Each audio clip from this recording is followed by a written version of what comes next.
بسم اللہ الرحمن الرحیم۔ ہمارا آج کا موضوع ہے انتخابات 1945 اور 46۔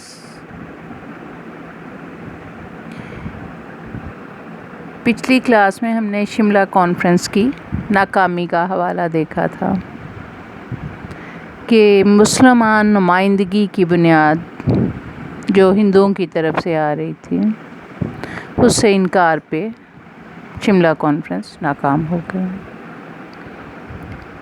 اب اس بات کا فیصلہ ہونا باقی تھا کہ آیا مسلم لیگ مسلمانوں کی نمائندگی کرتی ہے یا نہیں کرتی، اور آیا مسلم لیگ نے جو مطالبہ کیا ہے، مطالبہ تقسیم ہند و بر صغیر کے مسلمانوں کا مطالبہ ہے یا نہیں۔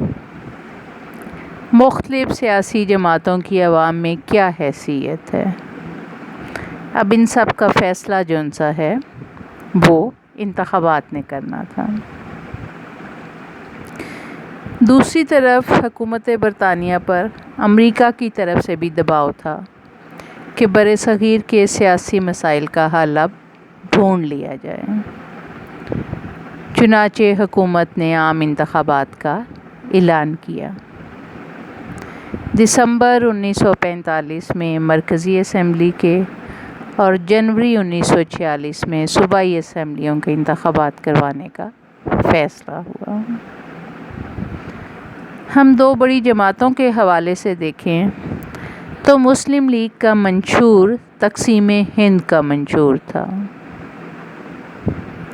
مسلم لیگ چاہتی تھی کہ قرارداد پاکستان کے مطابق جنوبی ایشیا کو تقسیم کر دیا جائے، مسلم اکثریتی علاقوں میں مسلمانوں کو مکمل اقتدار اعلیٰ حاصل ہو جائے۔ کانگریس تقسیم ہند کو کسی صورت میں قبول کرنے کے لیے تیار نہ تھی۔ جنوبی ایشیا کو ایک وحدت کی صورت میں آزاد کرانے کا منشور کانگریس کا تھا۔ تمام جماعتوں نے زبردست انتخابی مہم چلائی۔ کانگریس ہر صورت میں مسلم لیگ کے عزائم کو ناکام بنانا چاہتی تھی۔ اس کے قائدین نے پورے ملک کے دورے کیے، جس کی انتہا یہ بھی تھی کہ کچھ مسلمانوں کی سیاسی مذہبی جماعتوں نے کانگریس سے انتخابی اتحاد کیا، جس میں یونینسٹ پارٹی، مجلس احرار، جمعیت علماء ہند وغیرہ شامل تھیں۔ دوسری جانب انتخابات مسلمانوں کے لیے موت و حیات کا معاملہ تھے، اس لیے مسلم لیگ کے لیڈروں نے بھی ملک گیر دورے کیے۔ قائد اعظم نے مسلمانوں کو وقت کی ضرورت سے آگاہ کیا۔ مسلم لیگ تیزی سے عوامی جماعت کی صورت میں سامنے نظر آنے لگی۔ قائد اعظم نے اپنے جلسوں میں کھلم کھلا کانگریس کو چیلنج کیا۔ مسلم عوام نے زبردست جذبات کا اظہار کیا۔ مسلم طلباء اور طالبات بھی میدان میں نکل آئے۔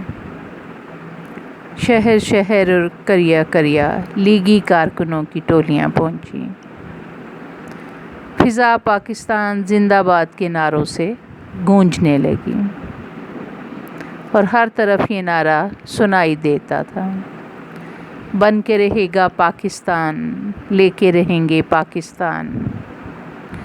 پاکستان کا مطلب کیا؟ لا الہ الا اللہ۔ ہر آنے والا دن مسلم لیگ کے موقف کو مضبوط سے مضبوط تر بناتا چلا گیا۔ مرکزی اسمبلی کے انتخابات ہوئے تو مسلمانوں کو 30 نشستیں ملیں۔ 30 نشستوں پر مسلم لیگ کے ٹکٹ پر کھڑے ہونے والے امیدوار کامیاب ہوئے، یعنی کہ 100% کامیابی مسلمانوں کو مسلم لیگ کے حوالے سے ملی۔ یہ مسلم لیگ کی بڑی شاندار اور مثالی فتح تھی۔ یہ وہ جادو تھا جو سر چڑھ کر بولا، صوبائی اسمبلیوں کے انتخابات ہوئے تو تمام صوبائی اسمبلیوں میں مسلمانوں کو 495 نشستیں ملیں، جس میں سے مسلم لیگ نے 434 سیٹس حاصل کر لیں،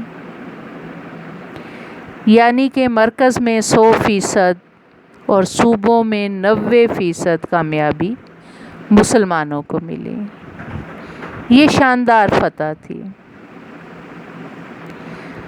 مسلم لیگ نے اپنی تمام حریف جماعتوں کو شکست دی۔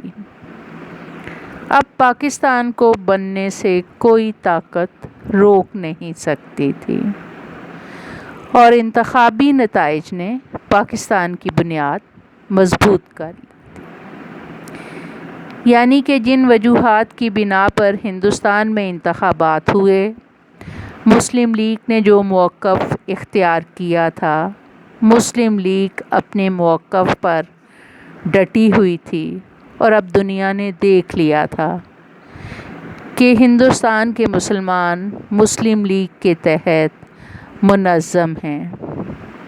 وہ مسلم لیگ نے جو مطالبہ تقسیم ہند کا مطالبہ کیا تھا، وہ اس مطالبے کے لیے اب اپنی جان کی بازی دینے سے بھی دریغ نہیں کریں گے۔ پاکستان کا قیام قریب تر ہو گیا۔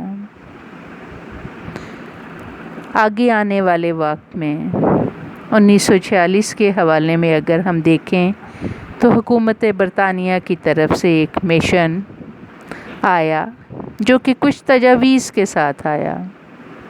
اس کے بارے میں انشاءاللہ اگلی کلاس میں بات کریں گے۔ اللہ حافظ۔